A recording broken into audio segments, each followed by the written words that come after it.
Radiant bell tiles studio से आप देख रहे हैं एबीपी न्यूज।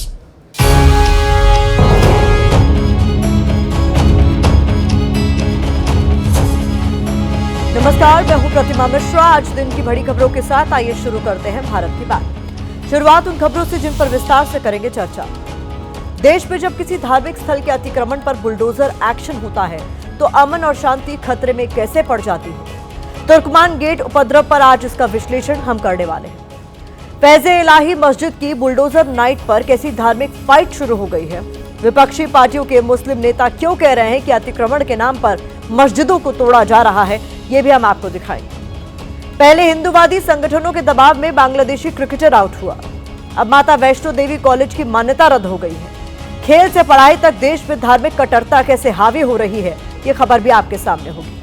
और हर दिन की तरह रात 8:30 बजे आप मेरे साथ देखेंगे स्पेशल रिपोर्ट पत्थरबाज। लेकिन शुरुआत बुलडोजर नाइट के दृश्यों के साथ।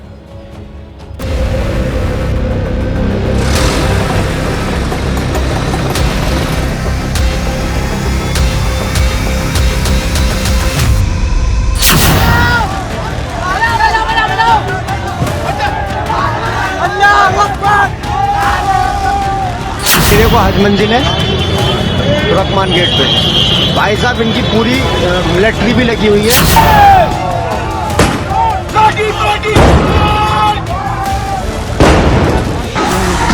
तो तेरी कसम, वो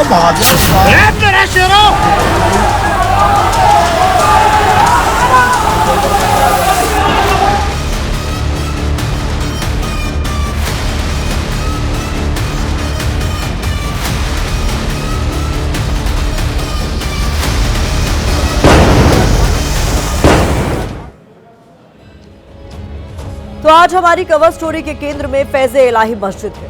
ये मस्जिद दिल्ली 6 के तुर्कमान गेट इलाके में बनी है। इसी मस्जिद के पास किए गए अतिक्रमण पर आधी रात को एमसीडी का बुलडोजर चला। इस दौरान कुछ उपद्रवियों, असामाजिक तत्वों ने माहौल बिगाड़ने की कोशिश की। पुलिस और अतिक्रमण हटाने गई टीम पर पथराव किया। पत्थरबाजी और भीड़ को मौके पर इकट्ठा करने के कई वीडियो सामने आए हैं। सुबह से ही वो वीडियो आप लगातार एबीपी न्यूज पर देख रहे हैं। वीडियो के आधार पर आरोपियों के खिलाफ एक्शन हो रहा है। पुलिस ने अज्ञात लोगों के खिलाफ एफआईआर दर्ज की है। कुछ लोगों को हिरासत में भी लिया गया है। अब हिंसा के कितने वीडियो हैं, कहां से पत्थरबाजी की शुरुआत हुई, कैसे अफवाह फैलाई गई या सोशल मीडिया के जरिए भीड़ को जमा किया गया, अपने विश्लेषण में हम खबर के इस पहलू की बात नहीं करेंगे, क्योंकि ये आप सुबह से ही देख और सुन रहे हैं। वैसे भी पुलिस कानून तोड़ने वालों के खिलाफ कार्रवाई कर रही है। ऐसे लोगों के खिलाफ कार्रवाई होनी भी चाहिए जिन्होंने देश की राजधानी का अमन और सौहार्द बिगाड़ने की कोशिश की है।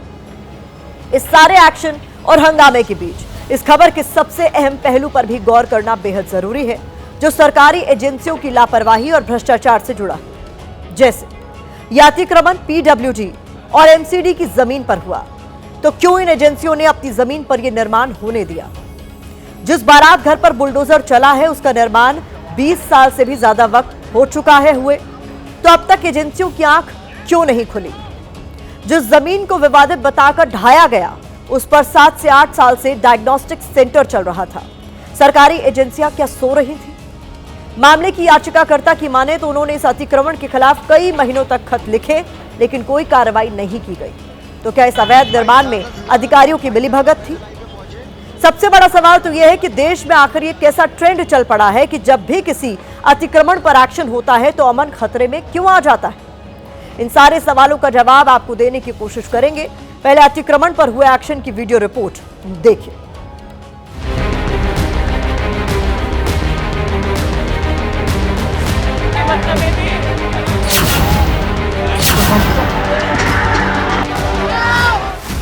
सबसे बड़ा सवाल तो मस्जिद पर एक्शन की टाइमिंग को लेकर है। मंगलवार की आधी रात करीब 12 बजे तुर्कमान गेट के पास पुलिस की तैनाती की गई। करीब 12:30 बजे 32 बुलडोजर, 50 डंपर और 200 से ज्यादा मजदूर मौके पर पहुंचे। रात 1 बजे बुलडोजर एक्शन की शुरुआत होनी थी। इससे पहले ही वहां पर स्थानीय लोगों की भीड़ जमा हो गई। इसके बाद करीब 1:15 बजे पुलिस ने लोगों को वहां से हटाना शुरू किया। आप सबसे अनुरोध है यहाँ इकट्ठे ना हो। 1:23 पुलिस के खिलाफ पत्थरबाजी शुरू हो गई। 10 मिनट तक मौके पर हंगामा, पत्थरबाजी और उपद्रव होता रहा। हालात पर काबू पाने के लिए पुलिस ने भीड़ और उपद्रवियों को खदेड़ना शुरू कर दिया। भीड़ को खदेड़ने के लिए पुलिस की तरफ से आंसू गैस के गोले दागे गए। करीब 1:30 के पास बुलडोजर एक्शन की शुरुआत हुई। 5.5 घंटे तक अवैध निर्माण पर बुलडोजर चलता रहा और सुबह 7 बजे जाकर काम पूरा हुआ। सामने की अगर तस्वीर आपको दिखाएं तो कुछ ऐसा निर्माण था जिसका ध्वस्तीकरण का काम बचा हुआ था। तो इस वक्त सामने आप देख रहे हैं कि जो एक छोटी सी इमारत थी यहाँ पर, जो कि शौचालय के रूप में प्रयोग की जाती थी, उसके ध्वस्तीकरण का काम लगातार इस वक्त यहाँ पर ये सामने से 2 जेसीबी मशीन और पीछे की तरफ से 2 और जेसीबी मशीन लगातार कर रही हैं। क्योंकि सर्दियों के मौसम में रात लंबी होती है, ऐसे में सब कुछ रात के अंधेरे में ही अंजाम दिया गया। अब इसी को लेकर स्थानीय लोग सवाल उठा रहे हैं, कह रहे हैं कि अगर रात के अंधेरे में अतिक्रमण पर एक्शन नहीं होता तो हालात नहीं बिगड़ते। एमसीडी दिन में वर्क करती है, रात को करती है। दिन में करती है ना, रात को वर्क नहीं करती ना, रात को नहीं करना चाहिए। कि ये स्थिति नहीं होती, ये रात के टाइम इन्होंने करा और बहुत जल्दी करा। इन लोगों ने लोगों को सुनने का मौका नहीं दिया, हम लोगों को सुनने का मौका नहीं दिया। चोर और बेईमान होते हैं, वो आधी रात को निकलते चोरी करने। इनकी मंशा बहुत गलत थी, जबकि ये केस कमेटी जो है हाई कोर्ट के अंदर लेके गई हुई है। कमेटी ने गलत रवैये से काम किया है। रात के अंधेरे में कार्रवाई करने की जरूरत आखिर क्यों पड़ी? यही सवाल जब एबीपी न्यूज संवाददाता ने डीसीपी से किया तो उन्होंने क्या कहा, वो भी सुनिए। Police officers we are always on duty, we are 24/7 duty. तो एमसीडी से पूछा, एमसीडी बोला हम लोग भी रात को काम करने के लिए रेडी है। तो अर्ली मॉर्निंग अगर मॉर्निंग में अगर करेगा लोगों को असुविधा होगा। There will traffic jam, ITO is very close by. If at all there is a traffic jam, entire Delhi will be in standstill. It will be great economic loss to the state as well as the country. We wanted to avoid that.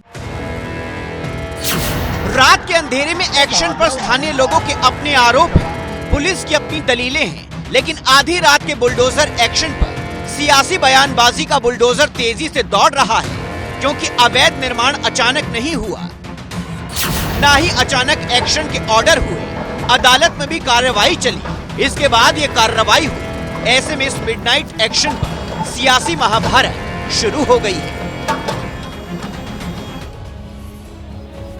पहले तो रात के अंधेरे में action और इतने सालों तक अवैध निर्माण के खिलाफ सरकारी एजेंसियों की सुस्ती, इस मामले में सवाल कई हैं। इस बीच एक नजर अवैध निर्माण की पहचान से लेकर बुलडोजर एक्शन तक की टाइमलाइन पर भी डालना जरूरी है, ताकि ये पता चल सके कि सरकारी एजेंसियां पहले करप्शन की नींव पर अवैध निर्माण होने देती हैं, सालों बाद उनकी नींद टूटती है तो अवैध निर्माण के खिलाफ एक्शन अमन के लिए खतरा बन जाता है। सेव इंडिया फाउंडेशन नाम के NGO की तरफ से MCD को एक शिकायत की गई, जिसमें रामलीला मैदान की जमीन पर अतिक्रमण की बात कही गई और इसे तुरंत हटाने की मांग की गई। 16 अक्टूबर 2025 को DDA, MCD और LNDO तीनों विभागों ने मिलकर ज्वाइंट सर्वे किया। सर्वे में पाया गया कि 2512 स्क्वायर जमीन और फुटपाथ पर अतिक्रमण है। इसके अलावा 36,428 स्क्वायर फीट रामलीला मैदान की जमीन पर अवैध तरीके से बारात घर, पार्किंग और डायग्नोस्टिक सेंटर चल रहा है। मामला हाईकोर्ट में गया। कोर्ट ने 12 नवंबर 2025 को MCD को अवैध अतिक्रमण हटाने के निर्देश दिए, साथ ही सभी पक्षों को सुनवाई का मौका देने के लिए कहा। 22 दिसंबर को MCD ने माना कि 0.195 एकड़ के अलावा किसी जमीन पर दिल्ली वक्फ बोर्ड या मैनेजमेंट कमेटी का कोई मालिकाना हक नहीं है। कल 6 जनवरी को दिल्ली हाईकोर्ट में सुनवाई हुई। हाईकोर्ट ने मामले को विचार योग्य माना और संबंधित विभागों को नोटिस देकर जवाब मांगा। इस दौरान मस्जिद मैनेजमेंट कमेटी को कोर्ट से स्टेटस को की उम्मीद थी।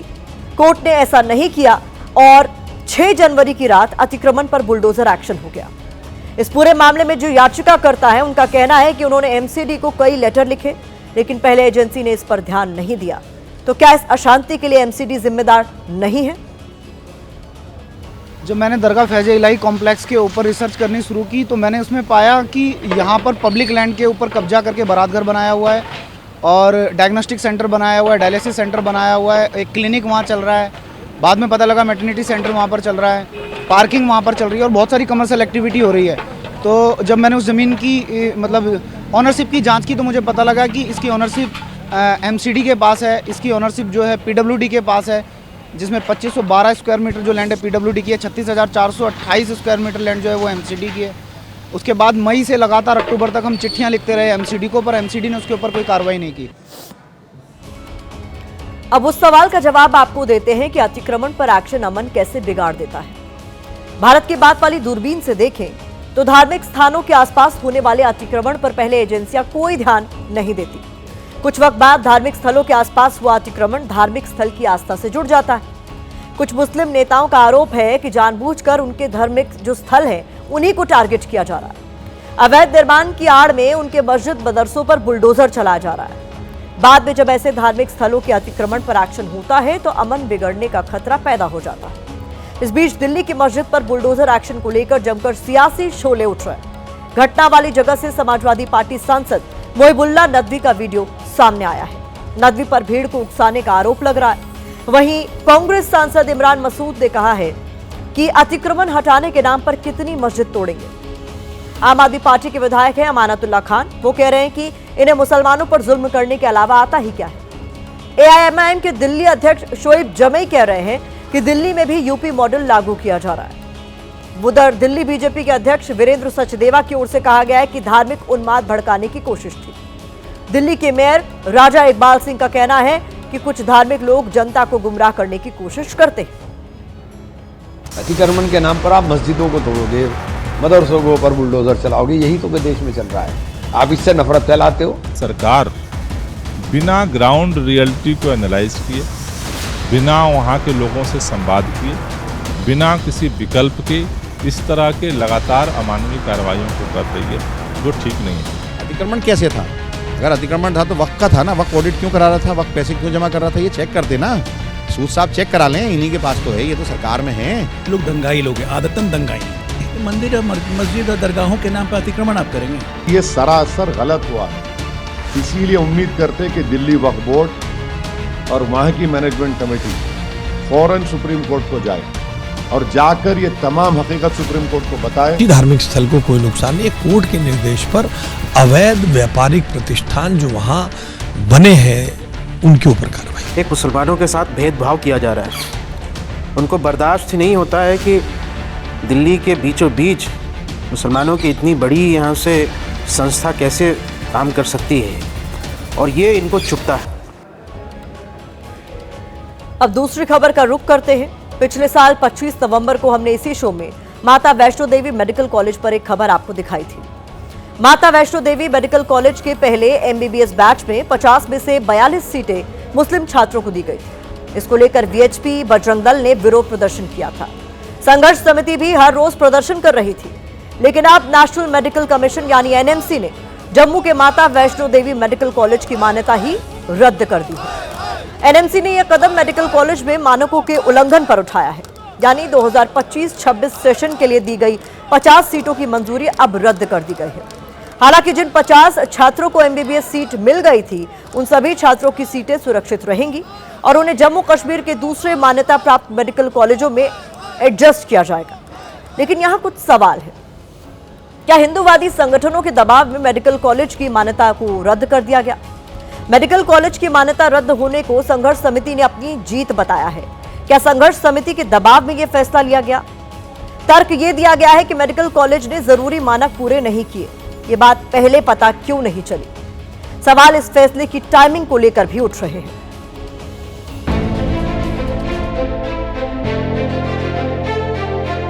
जम्मू कश्मीर की वादियों में माता वैष्णो देवी संघर्ष समिति की आवाज पिछले करीब 1.5 महीने से गूंज रही है।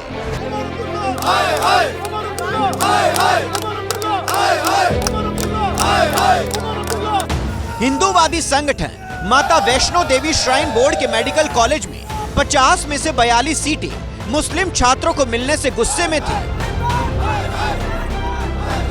लेकिन आज इस पूरे विवाद पर तब विराम लग गया जब रियासी जिले में स्थित माता Vaishno Devi institute of medical excellence की मान्यता रद्द कर दी गई, जिसे हिंदूवादी संगठन अब अपनी बड़ी जीत मान रही है। जो बातें संघर्ष समिति के द्वारा, समाज के द्वारा जिन पर शंका व्यक्त की गई थी, वो शंकाएं निर्मूल नहीं थी, शंकाएं सही सिद्ध हुई और उसके मुताबिक उसकी जो मान्यता थी वो विथड्रॉ की गई है। माता वैष्णो देवी मेडिकल कॉलेज की मान्यता रद्द होने को लेकर नेशनल मेडिकल कमीशन ने कहा कि एनएमसी बोर्ड ने 2 जनवरी 2026 को कॉलेज का निरीक्षण किया था, जिसमें कई बड़ी कमियां मिली। इन्हीं कमियों को देखते हुए कॉलेज की मान्यता रद्द की गई है। मान्यता ऐसे वक्त में रद्द हुई है जब हिंदूवादी संगठन लगातार इस मुद्दे को हवा दे रहे थे। कह रहे थे कि हिंदुओं के पैसे से मेडिकल कॉलेज चलता है, मुस्लिम स्टूडेंट को 42 सीट आखिर कैसे दे दी गई। भविष्य में भी जब कभी आपको लगे कि देश के अंदर कोई ऐसा अन्याय हो रहा, तो आप लोग अगर सामने आके खड़े होंगे तो अवश्य हमें जीत मिलेगी। जबकि नेशनल मेडिकल कमीशन मान्यता रद्द करने के पीछे कई कमियों को वजह बता रहा है, नियम बता रहा है। कॉलेज में सबसे बड़ी समस्या शिक्षकों और डॉक्टरों की कमी थी। कॉलेज में जरूरत से 39% शिक्षक कम थे। नियम कहते हैं कि कॉलेज की ओपीडी में रोज कम से कम 400 मरीज आने चाहिए थे, जिसकी संख्या सिर्फ 182 थी। अस्पताल के बेड 80% भरे होने चाहिए थे, लेकिन केवल 45% ही भरे थे। डिलीवरी के मामले भी सिर्फ 25 ही मिले, जो बेहद कम है।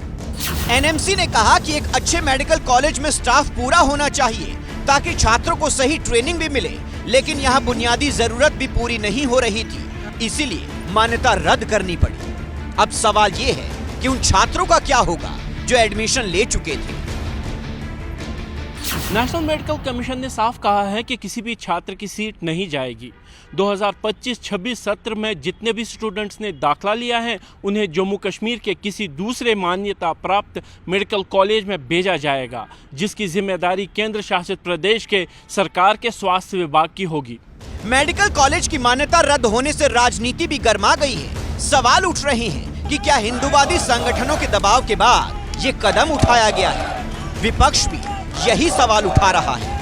बाकी मुल्क में लोग मेडिकल कॉलेज लाने के लिए लड़ते हैं, यहाँ मेडिकल कॉलेज को बंद करने की लड़ाई लड़ी गई। आपने जम्मू कश्मीर के बच्चों के मुस्तकबिल के साथ खिलवाड़ किया। मेडिकल कॉलेज जो है, इसकी मेडिकल लाइसेंस कैंसिल की गई है, तो कहीं ना कहीं जो हमारी सेंट्रल गवर्नमेंट है, जो हमारी मरकजी सरकार है, वो राइट विंग ग्रुप्स के प्रेशर में आ गई है। और हम उनसे अपील करते हैं कि इस नफरत वाली राजनीति जो है, इसको पे एक प्लग लगाया जाए और इसको वंस एंड फॉर ऑल खत्म किया जाए। कॉलेज की मान्यता रद्द होने से विवाद तो खत्म हो गया है, लेकिन हिंदूवादी संगठन सीना चौड़ा कर कह रहे हैं, ये हमारी जीत है। इस मामले में माता वैष्णो देवी संघर्ष समिति ने पहले एडमिशन लिस्ट रद्द करने की मांग की थी। जब ये नहीं हुआ तो संघर्ष समिति ने कॉलेज बंद करने और मान्यता रद्द करने पर जोर दिया। लेकिन सवाल यह है कि हमारे देश में ये कैसा ट्रेंड चल पड़ा है, जहां कुछ कथावाचक, धर्मगुरु और हिंदूवादी संगठन विरोध करते हैं तो आईपीएल से बांग्लादेश के खिलाड़ी को रिलीज कर दिया जाता है। कुछ हिंदूवादी संगठनों ने विरोध किया तो फिल्म आदि पुरुष को सिनेमाघरों से हटा लिया गया। चंद कट्टर हिंदूवादी संगठन विरोध की आवाज उठाते हैं तो फिल्मों के नाम तक बदलने पड़ जाते हैं, जैसा कि फिल्म पद्मावती को लेकर हुआ था। हिंदूवादी संगठनों के विरोध के बीच मेडिकल कॉलेज की मान्यता रद्द करने का फैसला ले लिया जाता है। क्या हिंदूवादी संगठन ही अब ये तय करेंगे कि हमें किस देश के साथ संबंध रखने चाहिए? क्या हिंदूवादी संगठन की ये बताएंगे कि कॉलेज में एडमिशन कैसे होंगे? विपक्ष यही सवाल उठा रहा है।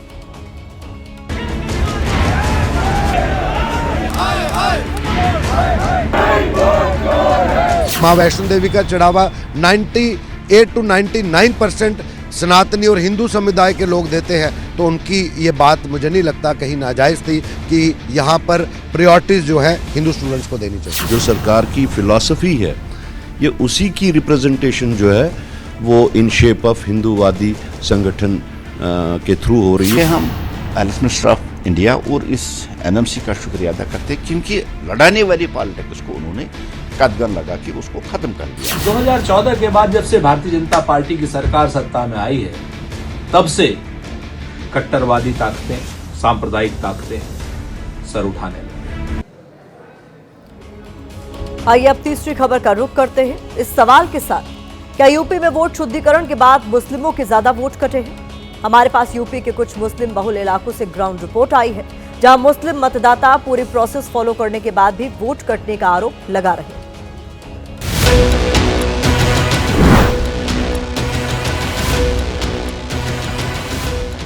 हर चेहरे पर एक चिंता है, चिंता अपने अधिकार की, वोट के अधिकार की। यूपी में एसआईआर के बाद ड्राफ्ट वोटर लिस्ट जारी हो चुकी है। 2,89,00,000 वोट कम हुए हैं। ये वोट अलग अलग वजह से कटे हैं, जिससे मुस्लिम वोटर सबसे ज्यादा परेशान है। राजधानी लखनऊ में सबसे ज्यादा 12 लाख वोट कटे। लखनऊ में रहने वाले शादाब से मिलिए। जब से ड्राफ्ट लिस्ट जारी हुई है परेशान है। चेक किया तो वोटर लिस्ट से नाम गायब दिखा। शादाब को समझ नहीं आ रहा है कि उनका नाम क्यों कटा है। वहाँ पे गया था, अधिकारी बैठा था, वहाँ पे गया था मैं, तो कहीं अपनी आधार कार्ड लेके आओ, आधार कार्ड लेके गया मैं, आधार कार्ड दिखाया, उससे फॉर्म भरा गया, फिर जब नाम डाला गया तो उसमें कैंसिल हो गया। वो कह रहे हैं फिर से होगा आपका। जो लोग यहाँ पर मौजूद हैं, एबीपी न्यूज लखनऊ के कई इलाकों में पहुँचा, जगह जगह लोगों से बात की। लखनऊ के नानक नगर में हमारी टीम पहुँची तो हुसैन मियाँ मिले। हुसैन मियाँ का भी वोटर लिस्ट से नाम गायब है। तुम्हारा नाम ही नहीं, नाम ही नहीं मेरा। बूथ में नाम नहीं था, बूथ में नाम ही नहीं है, बाकी सबका नाम है। उत्तर प्रदेश के 5 मुस्लिम बाहुल्य जिले मुरादाबाद, सहारनपुर, मुजफ्फरनगर, रामपुर, संभल, यहाँ 15 से 20% वोट घटे हैं। मुरादाबाद में 6 विधानसभा सीटें हैं। 2022 में बीजेपी को यहाँ 1 सीट मिली थी। यहाँ 3,87,628 वोट कम हुए हैं। सहारनपुर भी मुस्लिम बाहुल्य जिला है। यहाँ विधानसभा की 7 सीटें हैं। 2022 में यहाँ बीजेपी 5 सीट जीती थी, लेकिन एसआईआर के बाद यहाँ 4,32,539 वोट कम हुए हैं। इसी तरह मुजफ्फरनगर में 6 विधानसभा सीटें हैं। पिछली बार यहाँ बीजेपी ने 2 और इंडिया गठबंधन ने 4 सीटें जीती थी, लेकिन एसआईआर की प्रक्रिया के बाद यहाँ 3,44,222 वोट कम हो गए हैं। कम ज्यादा मत तो सबके कटे होंगे, लेकिन हमको बूथवार ये चेक करने की आवश्यकता है कि किस समुदाय के, किस वर्ग के, किन लोगों के वोट कटे हैं और उनके सही कटे हैं या नियम के विपरीत कटे हैं। रामपुर और संभल भी मुस्लिम बाहुल्य जिले हैं। दोनों जगह 9 विधानसभा सीटें हैं, लेकिन इन दोनों जगहों पर 6,40,173 वोट कम हुए हैं। चुनाव आयोग वोट कटने के कई कारण बता रहा है, लेकिन विपक्ष इसे खेला मान रहा है। 2.89 करोड़ वोट कटे हैं और योगी जी कह रहे हैं इसमें बहुतायत में उनके वोट हैं, तो इसका मतलब 2022 की सरकार भी उनकी अवैध सरकार थी, क्योंकि 2,89,00,000 वोट में 2,60,00,000 वोट उनके थे जो पड़े होंगे। फर्जी थे क्या? कि एसआईआर न हिंदू है न मुस्लिम है।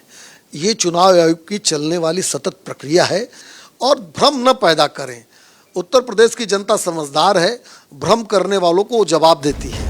समाजवादी पार्टी अध्यक्ष अखिलेश यादव आरोप लगा रहे हैं कि एसआईआर के जरिए एक वर्ग विशेष को टारगेट किया जा रहा है।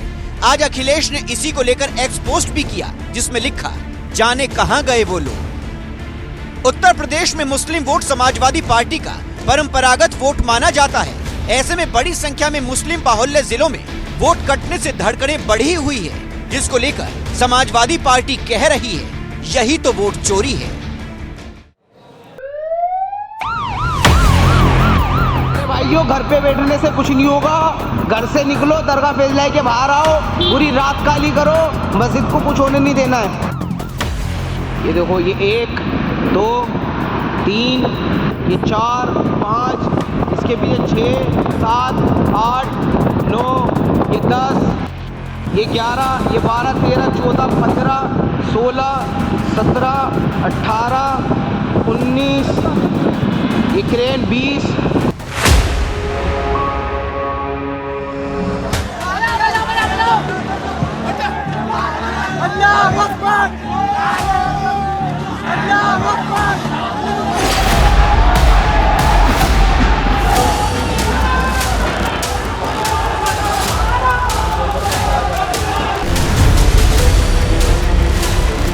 इकट्ठे मत होइए, इधर उधर हो जाइए, अपने अपने घर जाइए।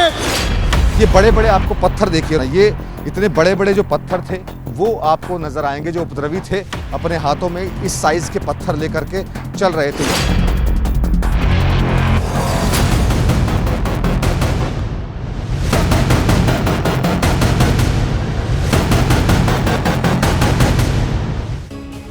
अभी कुछ देर पहले भारत की बात में आपने मेरे साथ देखा कि जब जब अवैध अतिक्रमण को हटाया जाता है तब तक अमन को आंच क्यों आती है।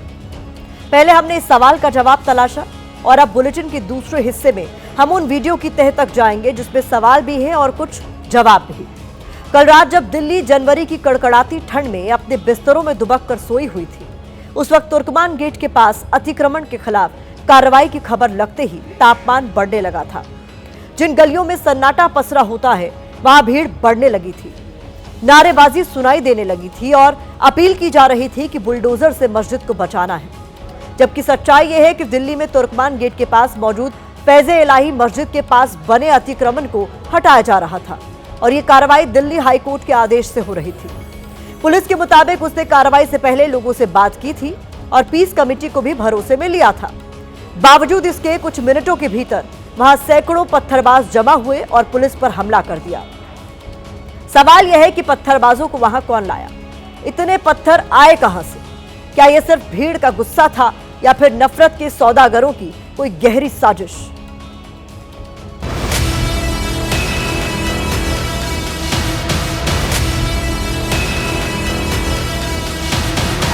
तो तेरी कसम, वो भाग गया, वाह भाई वाह, जवाब नहीं। हाँ भाई नहीं, वाह जीरा रही है, वाह भाई वाह, मेरा शेरों।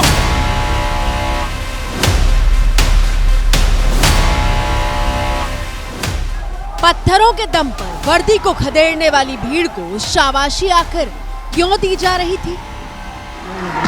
तो तेरी कसम, वो भाग गया, वाह भाई वाह, जवाब नहीं।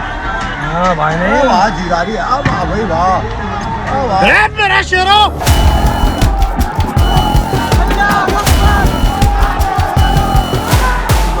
कौन है वो लोग जो कानून हाथ में लेने को शेरों का काम बता रहे थे? अवैध अतिक्रमण के खिलाफ जिस कार्रवाई को प्रशासन हाईकोर्ट के आदेश पर अंजाम दे रहा था, तो फिर उन्माद से भरी भीड़ हल्ला क्यों बोल रही थी? ये देखो जो दरगाह फैजलाई का मैटर चल रहा था भाई, देखो आज इन्होंने देखो बिल्डोजर भी बुला लिए हैं और इनकी पूरी मिलिट्री भी आ गई है भाई। देखो आप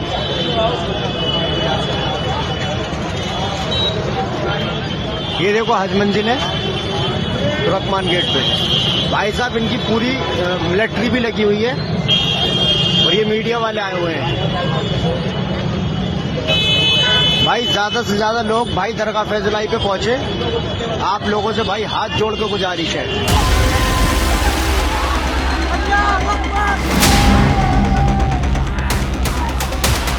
मंगलवार रात को दिल्ली के तुर्कमान गेट से आई पत्थरबाजी की तस्वीरें परेशान भी करती हैं और सवाल भी पूछ रही हैं। 11:30 से हम वहाँ तैनात थे, भीड़ बहुत ज़्यादा हो गई थी वहाँ। उसको हम घर जाने के लिए बोल रहे थे, असद साहब ने बहुत बार बोला उनको जाने के लिए। काफ़ी हज मंजिल तक उनको पीछे भी कर दिया था। फिर वहाँ से ही पथराव चालू हो गए थे और साहब को भी लगे, फोरहेड पे साहब को चोट लग रही है और फिर बाद में मुझे चोट लगी। तकरीबन कितनी भीड़ रही होगी वहाँ पर उस वक्त? तकरीबन तो अंदाज़ा नहीं लगा सकते, बाकी 2 के आसपास तो मेरे साथ हो गई। मंगलवार रात को जब बुलडोजर दिल्ली के तुर्कमान गेट के पास पहुंचे थे तो एबीपी न्यूज संवाददाता अहमद बिलाल मौके पर ही मौजूद थे। जो अतिक्रमण किया गया है, एमसीडी जो है वो उसका डिमोलिशन करने जा रही है। आपको बता दें कि लाइन से जो बुलडोज़र हैं वो साइट पर जो है वो पहुंच चुके हैं। ना सिर्फ एक बुलडोज़र बल्कि आपको इस लाइन पे जो है दर्जन भर से ज़्यादा जो बुलडोज़र हैं वो लगातार जो है वो आपको पूरी इस सड़क पर जो है वो देखने को मिल जाएंगे। जब अवैध कब्जे को गिराने की कार्रवाई शुरू हुई उस वक्त भी एबीपी न्यूज हर तस्वीर को कैमरे में कैद कर रहा था। सामने की जो बिल्डिंग है सफ़ेद रंग की, यहाँ पर डायग्नोस्टिक सेंटर जो है वो चलाया जाता था और एमसीडी की तरफ से जो आदेश दिया गया है उसमें कहा गया है कि ये जो है अवैध तरीके से ये जो डायग्नोस्टिक सेंटर है वो चलाया जाता था। अब इस पर यहाँ पर जो एमसीडी का बुलडोज़र है वो यहाँ पर चलाया जा रहा है।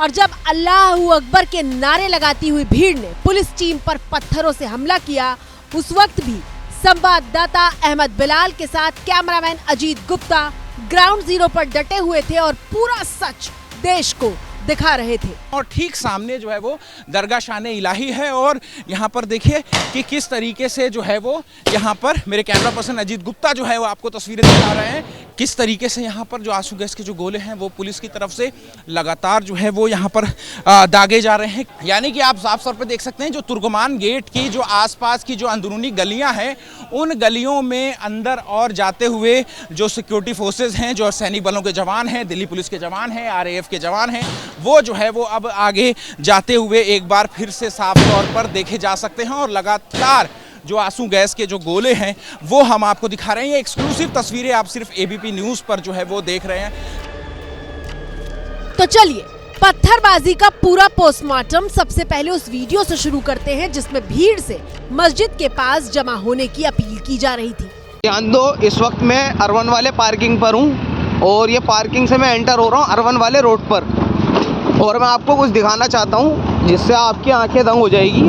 ये किस चीज़ के लिए आए हुए हैं यहाँ पर पूरी तरीके से। अभी आपने देखा होगा तुर्कमान गेट की तरफ कर्फ्यू लगा रखा है इन्होंने। वो कर्फ्यू इस वजह से लगा रखा है कि ये बिल्डोज़र से मस्जिद को तोड़ सके। मैं आपको दिखाता हूँ कि कितने सारे बिल्डोज़र आए हुए हैं मस्जिद को तोड़ने के लिए। इस वीडियो में एक शख्स तेजी से अपनी बाइक से दिल्ली के तुर्कमान गेट के पास मौजूद फैज़-ए-इलाही मस्जिद की तरफ बढ़ रहा था और वहां मौजूद बुलडोजरों को गिनाते हुए ज्यादा से ज्यादा लोगों से वहां जमा होने की अपील कर रहा था। ये देखो, ये 1 2 3 ये 4 5 इसके पीछे 6 7 8 9 ये 10 ये 11 ये 12 13 14 15 16 17 18 19 ये क्रेन 20। ये सच है कि दिल्ली के तुर्कमान गेट के पास 32 बुलडोजर मौजूद थे, लेकिन वो मस्जिद के लिए नहीं बल्कि मस्जिद के आसपास बने अवैध निर्माण को हटाने के लिए लाए गए थे। लेकिन इस सच को छिपाकर लगातार ऐसे वीडियो वायरल किए जा रहे थे जिससे माहौल को बिगाड़ा जा सके और इसी का दूसरा सबूत देखिए। मेरे भाइयों, घर पे बैठने से कुछ नहीं होगा। घर से निकलो, दरगाह फैज़-ए-इलाही के बाहर आओ, पूरी रात काली करो, मस्जिद को कुछ होने नहीं देना है। सुना आपने किस तरीके से भावनाएं भड़काई जा रही थी, कैसे पूरे मामले को धार्मिक रंग देकर गुमराह किया जा रहा था। और फिर अगली तस्वीर देखिए, मस्जिद के चारों तरफ भीड़ जमा होने लगी थी और देखिए कैसे पुलिस लगातार अपील कर रही थी कि इस इलाके को खाली कर दिया जाए। यहाँ धारा 144 CRPC यानी 163 BNSS लागू है। यहाँ पे 4 से ज्यादा लोगों का इकट्ठा होना मना है। इकट्ठे मत होइए, तितर बितर हो जाइए, अपने अपने घर जाइए, वरना आप पे जबर किया जाएगा।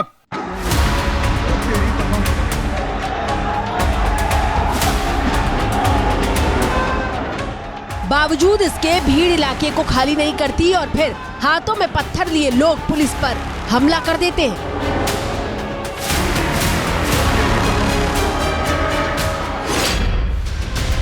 दिल्ली के तुर्कमान गेट के पास वाले इस इलाके में बेहद तंग गलियां हैं और इन्हीं सकरी गलियों से निकलकर अचानक भीड़ ने हमला किया था। पत्थरबाजी में घायल दिल्ली पुलिस के हेड कांस्टेबल ने हमें बताया कि पहले भीड़ चली गई थी लेकिन फिर अचानक वापस लौटी। भीड़ इतनी उग्र हो गई कि बैरिकेड तोड़ने लग गए, उसमें चढ़ने लग गए। फिर उनको समझाया गया, काफ़ी समझाने की कोशिश की गई लेकिन नहीं समझ पाए लोग। तो गलियों से पत्थर मारने लग गए और रोड से पत्थर मारने लग गए, जिसमें हमारे एसएस साहब भी इंजर हैं, हमारे साथी विक्रम जी इंजर हैं, मेरे बैक में चोट है। भीड़ को काबू करने के लिए पुलिस को आंसू गैस के गोले छोड़ने पड़े। कुछ लड़के जो है वो आपको देखने को मिलेंगे, वो उन्होंने अपने मुंह पे जो है वो कपड़ा बांधा हुआ है, सफ़ेद रंग का कपड़ा जो है वो बांधा हुआ है और सामने की ओर जो पत्थर है वो फेंकते हुए जो है वो जो यहाँ पर देखने को मिल रहे हैं। तो देखिए फिर से एक आंसू गैस के जो गोले हैं वो यहाँ पर छोड़े गए हैं और देखिए फिर से जो RAF के जवान हैं वो स्थानीय लोगों को तितर बितर करने के लिए जो यहाँ पर जो आंसू गैस के जो गोले हैं वो छोड़ रहे हैं। देखिए मेरे कैमरा पर्सन अजीत गुप्ता आपको ये तस्वीरें दिखा रहे हैं। देखिए ABP न्यूज़ इकलौता एक ऐसा चैनल है जो कि यहाँ पर पहुँचा है।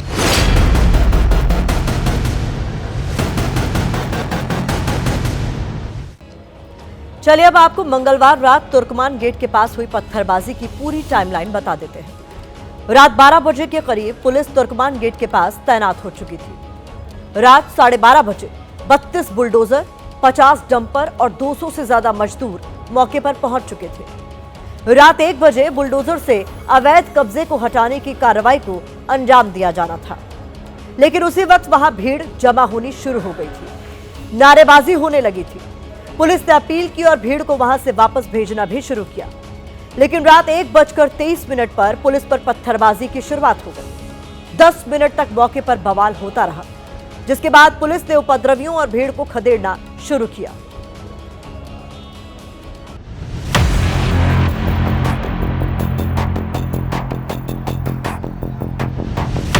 रात 1:15 बजे का वक्त हो रहा था। प्रचंड सर्दी के बीच दिल्ली के तुर्कमान गेट के पास माहौल बेहद तनावपूर्ण हो चुका था। तो आंसू गैस के जो गोले हैं वो छोड़े जा रहे हैं। यहाँ जो दिल्ली पुलिस के जो जवान हैं और जो सीआरपी के जो जवान हैं वो यहाँ पर आंसू गैस के जो गोले हैं वो यहाँ पर छोड़ रही है। भीड़ को खदेड़ने के लिए फोर्स अब तुर्कमान गेट वाले इलाके की तंग गलियों में घुस रही थी और फिर अचानक सामने से एक महिला आती हुई दिखाई देती है। पुलिस रुकती है, उस महिला को आगे आने देती है और जैसे ही महिला सीढ़ियां चढ़ती है, एक युवक भी पीछे से ऊपर जाता है और इसी के ठीक बाद आंसू गैस का एक गोला फायर होता है। इस तस्वीर को दिखाने का मकसद आपको ये बताना था कि मंगलवार रात को दिल्ली के तुर्कमान गेट के पास माहौल कैसा था और पुलिस क्या कर रही थी। जब पुलिस ने उपद्रवियों को पूरी तरह से काबू कर लिया, उसके बाद अवैध अतिक्रमण को हटाने की कार्रवाई शुरू हुई थी।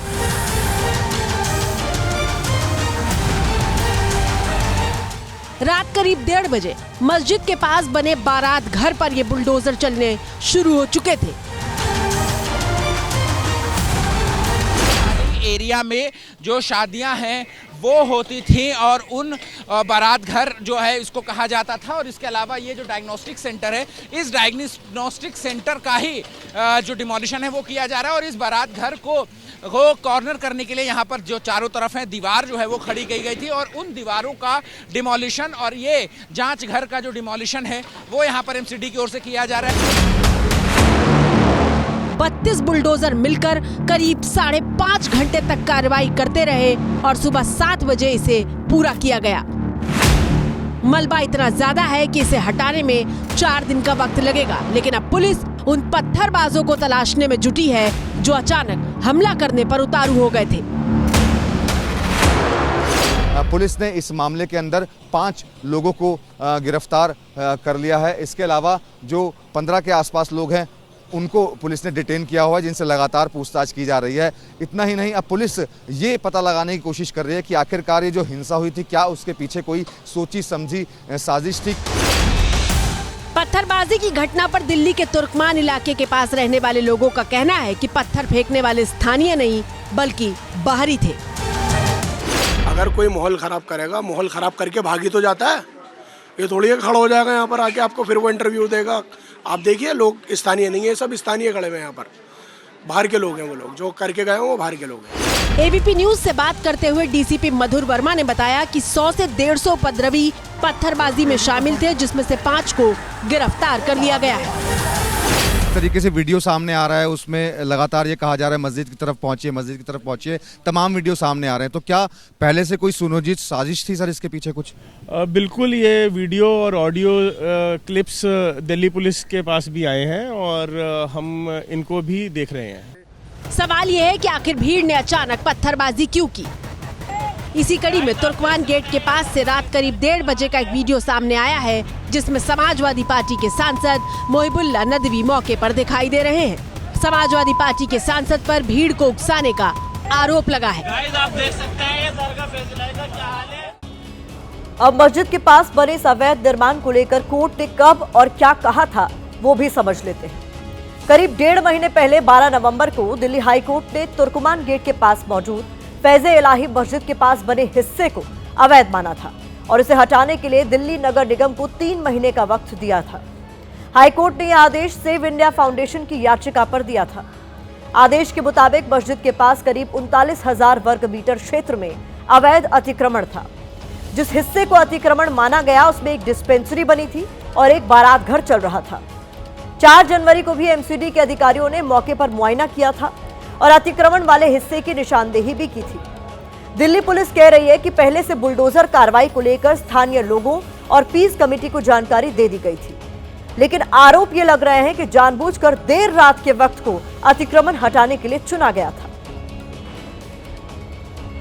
अवैध अतिक्रमण को हटाने के लिए बुलडोजर की पूरी फौज बुलाई गई थी, क्योंकि पक्के निर्माण के एक बड़े हिस्से को जमींदोज करना था। तो मस्जिद का जो मेन स्ट्रक्चर है वहां पर किसी भी तरीके का कोई भी नुकसान जो है वो उसको नहीं किया जा रहा है। चलिए हम आपको फैज़े इलाही मस्जिद के पास बने डायग्नोस्टिक सेंटर और बारात घर की तस्वीर दिखाते हैं जो कई सालों से यहाँ चल रहे थे। ये वो कंपाउंड है, ये सामने जो आप देख रहे हैं कि ये मस्जिद फैज़े इलाही है और इसके आसपास के अगर हम कोर्टयार्ड की बात करें तो जिस जगह पर हम मौजूद हैं यहाँ पर जो बारात घर की तरह भी जो इसका इस्तेमाल किया जाता है, शादी वगैरह की भी कभी कभी यहाँ पर जो है वो शादियाँ भी होती हैं। और इसके अलावा जो सफ़ेद रंग की जो आप स्ट्रक्चर देख रहे हैं यहाँ पर चैरिटेबल जो डायग्नोस्टिक सेंटर है वो भी जो है वो वहाँ पर जो है वो चलाया जाता था। आप समझिए, दिल्ली के तुर्कमान गेट के पास बनी फैज़े इलाही मस्जिद करीब 100 साल पुरानी है, जबकि बारात घर पिछले 20 साल से चल रहा था और डायग्नोस्टिक सेंटर को शुरू हुए 7 से 8 साल हुए थे। तो ये कब्रिस्तान की जगह है पुरानी, तो इसमें ये शादी भी गरीबों की चल रही थी, तो ये हमने जब कोर्ट का आदेश आया तो इसे बंद कर दिया। बाकी ये कब्रिस्तान की ही जगह है, कब्रिस्तान की लैंड है। कार्रवाई को अदालत के आदेश पर अंजाम दिया गया, लेकिन आम आदमी पार्टी के विधायक अमानतुल्लाह खान से लेकर कांग्रेस सांसद इमरान मसूद तक कार्रवाई को मुसलमानों के खिलाफ करार दे रहे हैं। मस्जिदें तोड़ेंगे, कितनी मस्जिदें तोड़ोगे भाई? अतिक्रमण के नाम पर आप मस्जिदों को तोड़ोगे, मदरसों के ऊपर बुलडोजर चलाओगे, यही तो देश में चल रहा है। आप इससे नफरत फैला करके अपना राजनीतिक एजेंडा चलाते हो, क्योंकि आपके पास आप में इतना दम तो है नहीं कि बांग्लादेश में हिंदुओं का कत्ल हो रहा है उनको जवाब दे दो। रात के अंधेरे में 2 बजे जितनी पुलिस फोर्स का इस्तेमाल किया गया, जिस तरह तोड़ा गया, वो जायज है। आज अभी आपने जमीन ले ली, इंक्रोचमेंट हटा दिया, तकलीफ दी, अब कुछ लोगों को आप पथराव के नाम पे जो अरेस्ट करके जेल भेज दोगे, मुकदमे दर्ज करोगे, यही तो काम है आपका। मुस्लिम पक्ष का कहना है कि जिस जमीन पर बुलडोजर की कार्रवाई हुई है वो वक्फ बोर्ड की जमीन है, जबकि सरकारी पक्ष का दावा है कि ऐसा कोई सबूत नहीं है, कोई दस्तावेज नहीं है जिससे यह साबित होता है कि जमीन वक्फ की है। कोर्ट में दोनों पक्षों की दलीलें रखी जा चुकी हैं। कल दिन में मुस्लिम पक्ष को उम्मीद थी कि हाईकोर्ट यथास्थिति बनाए रखने का आदेश देगा, लेकिन कोर्ट ने ऐसा आदेश नहीं दिया, जिसके बाद बुलडोजर की कार्रवाई हुई। फिलहाल मामला ठंडा हो गया है, लेकिन राजनीति इस पर आने वाले दिनों में गर्म रहेगी। तो इसी के साथ भारत की बात में अब मुझे दीजिए इजाजत। कल रात 8 बजे आप सभी से फिर होगी मुलाकात।